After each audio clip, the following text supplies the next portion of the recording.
The enemy of your peace is not other people. It is not other places. It is not how fast life is or the way the world is. The enemy of your peace is your insistence on perfection. And when heaven came down and appeared to humanity, it was not in the form of perfection. In fact, God did not come down looking like a deliverer. He came down looking like a dependent. He came down as a baby.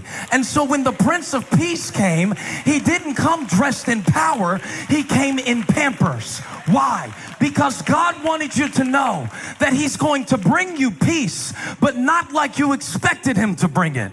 It's not going to look like you pictured it. It's not always going to fit your preferences. It's not always going to live up to your exact specifications of the performance of people. So if I'm going to live at peace, I've got to surrender my expectation of perfection.